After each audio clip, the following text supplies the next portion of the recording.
Gerakan untuk kembali memuliakan pangan lokal terus menguat di Maluku Tenggara. Makanan lokal seperti embal, ubi jalar, singkong dan jenis umbian lain direncanakan tak hanya dikonsumsi di rumah masyarakat. Upaya itu diharapkan bisa mengurangi ketergantungan masyarakat Maluku Tenggara pada beras.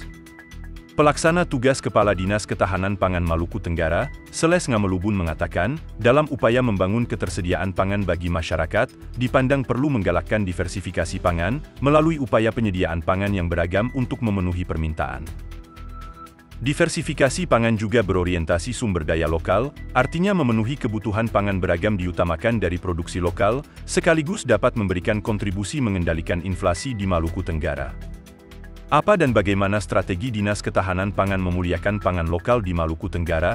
Inilah wawancara tim media Diskominfo bersama Pelaksana Tugas Kepala Dinas Ketahanan Pangan Maluku Tenggara, Seles Ngamelubun. Untuk penyaluran kegiatan cadangan pangan pemerintah ini, untuk bantuan pangan beras, itu dilakukan oleh 3 instansi secara bersama-sama dalam tugas yang berbeda. Untuk penyediaan beras itu dilakukan oleh Bulog Tual, kemudian penyalurannya akan dilakukan oleh PT Pos Tual, dan pengawasannya dilakukan oleh Dinas Ketahanan Pangan Kabupaten Maluku Tenggara. Menilik dari data Bulog saat ini bahwa kebutuhan beras di Kabupaten Maluku Tenggara sangat tinggi. Rasio perbandingan tingkat konsumsi beras Maluku Tenggara dibanding dengan DKI Jakarta misalnya, ini informasi dari Kepala Bulog bahwa kebutuhan Maluku Tenggara lebih tinggi. Itu tandanya bahwa masyarakat Maluku Tenggara sudah sangat tergantung terhadap beras. Artinya bahwa ketahanan pangan Maluku Tenggara itu sangat rawan. Nah, sehingga pada saat ini Dinas Ketahanan Pangan Kabupaten Maluku Tenggara akan melakukan gerakan berkebun pangan lokal, gerakan menanam tanaman pangan lokal. Kami berupaya untuk mengembalikan enbal, didukung juga di pangan lokal yang lain seperti kasbi, petatas, ubi-ubian, itu menjadi pangan utama masyarakat Maluku Tenggara. Kalau itu bisa dilakukan didukung oleh setiap kecamatan, setiap ohoi, tentunya kita bisa mengurangi ketergantungan terhadap beras sebagai pangan utama saat ini. Dengan demikian, maka ketahanan pangan Kabupaten Maluku Tenggara menjadi lebih baik.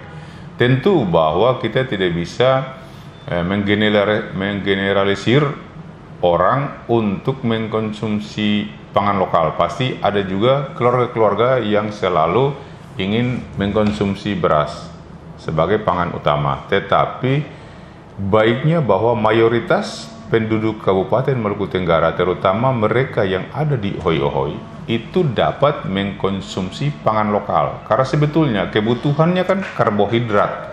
Nah, sumber karbohidrat dari beras maupun dari pangan lokal sebetulnya sama.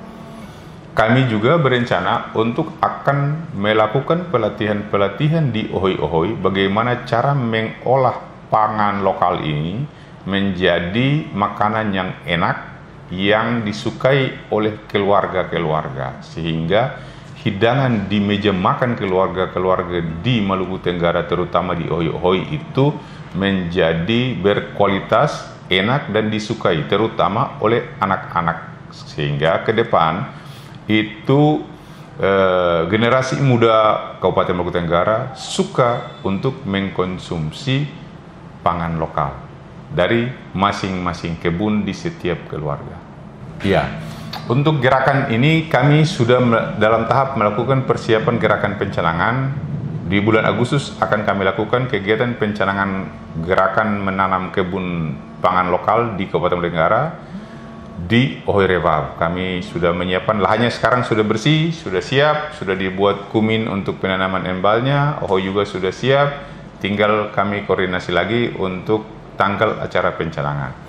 Itu yang kami dorong pertama. Kemudian untuk Dinas Ketapang sendiri terkait dengan pengolahan pangan lokal, kami sudah menyiapkan rancangan untuk anggaran perubahan. Kami bisa memulai mendorong ini di anggaran perubahan kegiatan Dinas Ketahanan Pangan tahun 2024 ini, sehingga ini terus berlanjut. Kami juga sudah menyiapkan surat edaran Kepala Daerah Kabupaten Nusa Tenggara, Pak Bupati, surat edaran ke semua camat dan semua ohoi untuk mulai menggerakkan masyarakat di ohoi untuk menanam pangan lokal. Dinas Ketahanan Pangan akan berkoordinasi dengan Dinas Pertanian, karena Dinas Pertanian bertanggung jawab terhadap pembinaan komoditi enbal. Nah, untuk produksinya itu ada di Dinas Pertanian, tetapi untuk pembinaan keluarga, untuk menyiapkan pangan lokal untuk kebutuhan keluarga, akan didorong dari Dinas Ketahanan Pangan. Kami juga berharap bahwa perhatian pemerintah daerah, terutama di OPD yang terkait dengan perencanaan daerah, bisa mengakomodir ini sehingga kegiatan pembinaan jenis tanaman pangan lokal itu diakomodir, karena sudah sejak 5-6 tahun terakhir itu enbal maupun pangan lokal tidak diakomodir dalam APBD Maluku Tenggara, sehingga pembinaan ini terabaikan.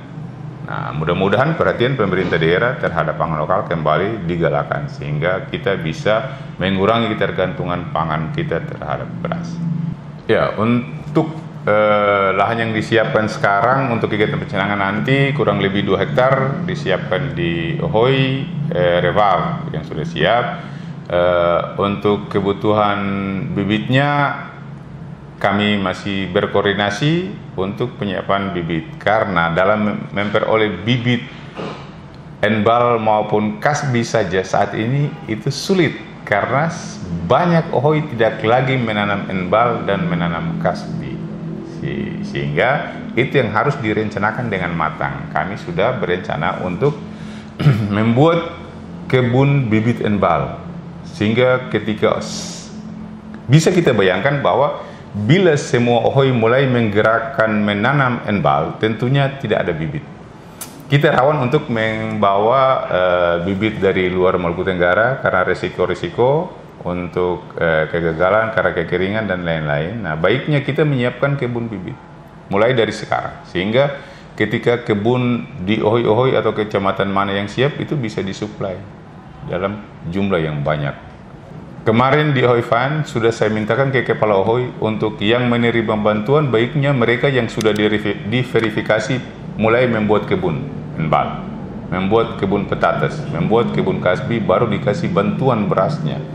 Sehingga bantuan beras itu berupa stimulan untuk bertahan hidup sambil menunggu panen lokal sebetulnya. Nah, ini harus dimulai dari ohoi-ohoi. Itu yang pertama. Yang kedua, saya minta ke bidang teknis. Di sini di Dinas Ketahanan Pangan itu ada bidang konsumsi yang punya tupoksi untuk membina pengolahan keanekaragaman pangan lokal. Saya minta bidang untuk membuat pelatihan bagaimana menghidangkan pangan lokal dengan enak di meja makan di setiap keluarga di kampung-kampung. Nah, minimal bahwa ibu rumah tangga yang ada di setiap keluarga itu bisa mengolah pangan lokal, mengolah enbal dengan enak, mengolah ikan dengan enak, sehingga dihidangkan kepada anak dan suami dan dimakan bersama dengan enak. Dengan demikian, yang pertama, kalau makan bagus, gizi bagus, tentunya Maluku Tenggara bisa menekan angka stunting. Yang kemudian, keinginan orang untuk makan makanan lokal, enbal, kasbi, petates, dan lain-lain, itu menjadi minat untuk makan itu lebih tinggi. Nah, sehingga kalau tingkat konsumsi tinggi, permintaan terhadap pangan lokal itu juga tinggi, maka sebetulnya peluang ekonomi untuk keluarga-keluarga petani bisa mulai memproduksi dengan banyak, sehingga ada geliat ekonomi di desa. Karena kalau kita beli beras, tentunya uang akan keluar dari Maluku Tenggara, karena Maluku Tenggara bukan daerah penghasil beras. Tapi kalau kita mengkonsumsi pangan lokal dengan banyak karena sudah makannya enak, makanya mulai tingkat konsumsinya mulai tinggi, tentunya kebutuhan untuk bahan mentah itu, kebutuhan untuk pangan jenis itu kan pasti meningkat. Tentunya ini peluang produksi di desa-desa. Para petani punya kesempatan untuk memulai produksi yang meningkat. Kalau produksi meningkat, tentunya mereka bisa menjual dengan tingkat tingkat ekonomi yang lebih bagus. Sehingga dengan demikian dinamika ekonomi di desa itu bisa dapat, karena orang beli ke pasar beli pangan lokal, tentunya itu pangan lokal yang diproduksi di Maluku Tenggara, punya petani di Hoi-Hoi. Nah, itu yang kita harapkan. Kita tidak berharap bahwa kita membeli enbal dari Seram, membeli enbal dari Ambon, membeli sagu dari Ambon. Nah, tapi semuanya itu dapat dibeli di Hoi-Hoi sehingga uang ini bisa beredar di Maluku Tenggara. Yang pertama, berkebun masih sangat tergantung ke musim timur dan musim barat. Nah, pemerintah daerah wajib menyediakan sarana irigasi. Air itu merupakan kebutuhan penting untuk sistem budidaya pertanian, kebutuhan utama. Nah, kita mau meningkatkan indeks pertanaman menjadi 2, 3. Sekarang kan IP-nya kan 2, musim timur, musim barat sangat mempengaruhi IP. Nah, kita mau IP-nya 3 atau IP 4 bisa menanam 3 periode, bisa menanam 4 periode dalam 1 tahun. Tetapi kalau tidak ada air, maka itu tidak bisa dilakukan oleh petani. Petani praktis menunggu. Nah, sehingga menunggu waktu produksi yang lama itu tentunya bisa menimbulkan kemalasan orang untuk menunggu bertani, karena memang kita tidak bisa menghindar dari musim kemarau 3-4 bulan setiap tahun pasti ada decay. Nah, ini yang harus bisa diatasi. Cuman satu, ketersediaan air. Nah, ini harus menjadi tanggung jawab pemerintah daerah untuk menyediakan air. Yang kedua, memang ada pola pergeseran orang setelah begitu banyak bantuan pemerintah ke Hoi-Hoi, ada BLT, Bansos, sekarang lagi bantuan beras pangan. Orang cenderung tidak bekerja pun akan mendapatkan makan. Nah, sehingga ini yang bergeser.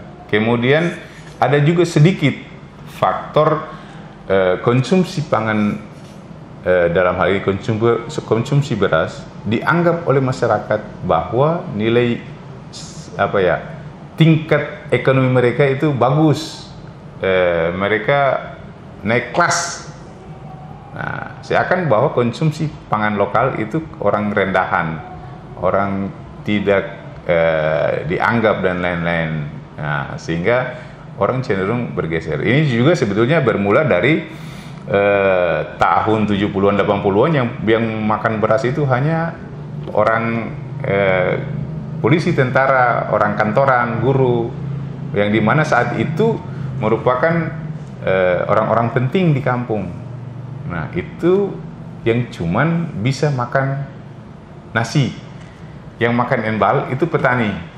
Nah, mulai timbul pikiran bahwa makan enbal, makan pangan lokal itu kelas bawah, makan nasi itu kelas atas. Dan itu terus bergeser menjadi orang mulai mengejar ada nasi di rumah, berarti kelas sosialnya naik. Kemudian juga terkait dengan kemajuan teknologi, sekarang orang tidak lagi sibuk untuk harus tiup api untuk buat enbal, cukup dengan rice cooker orang bisa menanak nasi dengan cepat, mudah. Nah, itu juga mempengaruhi pola hidup masyarakat di desa. Masyarakat juga bangga kalau ada rice cooker di rumah, bisa memberikan gambaran bahwa tingkat ekonomi mereka naik. Tapi sebetulnya itu hanya pola pikir masyarakat. Kalau seandainya seperti saya bilang tadi, enbal diolah dengan cepat, dengan baik, struktur tekstur makanannya juga baik, termasuk ubi kayu, ubi-ubian yang lain, sebetulnya itu bisa mempengaruhi pola pikir masyarakat juga untuk kembali mengkonsumsi pangan lokal. Sebetulnya menurut saya anggaran itu cukup, Pak. Kenapa saya katakan demikian? Setiap tahun yang dibangun itu jalan usaha tani, itu 5 miliar, 6 miliar khusus untuk jalan usaha tani. Tahun 2024 ini informasi saya yang terima dari Dinas Pertanian itu sekitar 5 miliar untuk jalan usaha tani. Pertanyaan saya, kenapa itu tidak kita fokuskan ke pembangunan embung-embung air di kantong-kantong pertanian? Karena jalan usaha tani itu bagus, infrastruktur untuk mendukung pertanian. Tetapi sering bahwa lokus JUT itu, jalan usaha tani, tidak tepat sasaran ke sentra-sentra pertanian yang butuh. Kemudian, yang namanya Saprodi, sarana produksi pertanian, itu bukan JUT. Kewajiban pemerintah daerah sesuai dengan Undang-Undang Perlindungan dan Pengembangan Pertanian, atau kalau tidak saya sudah lupa nomenklaturnya, itu kewajiban pemerintah daerah untuk menyediakan sarana produksi pertanian untuk peningkatan produksi pertanian. Nah, Saprodi itu apa? Bibit, pupuk, air, sarana irigasi, itu wajib. Nah, kita meninggalkan kewajiban sarana produksi, kita bangun JUT. Harusnya utamanya adalah pembinaan komoditi. Komoditinya ada dulu, baru jalan infrastruktur pendukungnya. Nah, sekarang kita bangun jalan infrastrukturnya, kita bangun, komoditinya tidak ada. Nah, saya pikir bisa untuk 5 miliar. Satu kemarin kunjungan ke F. Abun, kebetulan ada 2 embung di F. Abun, 1 embung di Kemear. Di F. Abun itu 1 embung itu saya tanyakan ke pemerintah Ahoy, ada CSR dari Bank Indonesia, itu nilainya 180 juta. 1 embung yang bisa dimanfaatkan oleh 3-4 kebun selama musim kemarau. Artinya dengan dana JUT yang sebesar tadi, bisa dibayangkan berapa banyak embung yang bisa kita bangun mengatasi permasalahan pengairan irigasi pertanian di musim kemarau. Itu baru dari 1 pos penganggaran misalnya. Bisa juga intervensi. Kalau kita betul-betul ingin agar masyarakat ini bisa bertani dengan baik, bisa melakukan produksi dengan baik, tentunya itu yang harus kita lakukan, karena itu meningkatkan pendapatan masyarakat, meningkatkan ketahanan pangan di Maluku Tenggara. Sebagai orang Kei, saya juga bertani. Petani itu punya pengaruh yang besar terhadap hidup dan kehidupan orang banyak. Sing ada petani, orang sing makan. Itu pasti. Sehingga setiap petani harus bangga menjadi petani, itu dulu. Kalau petani tidak bangga menjadi petani, dia akan asal-asalan dalam melakukan aktivitasnya sebagai petani. Kemudian yang kedua, kita tidak harus menunggu orang untuk memberi kita makan. Beras yang dimakan hari ini itu beras dari Sulawesi, beras dari Pulau Jawa, bahkan terakhir ini beras impor dari Thailand. Kita menunggu beras dari Thailand untuk makan, padahal kita bisa ke kebun, buat kebun untuk menanam pangan lokal, enbal, kasbi, petatas, untuk kita makan. Orang tua-tua kita bisa dengan belat, bisa dengan fetar untuk makan, dengan huan dari kayu untuk buat kebun enbal. Hari ini buat kebun bisa dengan traktor. Kebun 1 hektar bisa diolah, dipacu dalam 1 hari, bisa selesai. Tinggal kita tanam. Nah, sehingga saya berharap bahwa semangat hidup orang Kei dari leluhur kita itu harus menjadi kebanggaan kita untuk kita bisa hidup dengan keringat dan otot kita. Kita tidak harus menunggu orang untuk kasih makan kita. Demikian, Pak.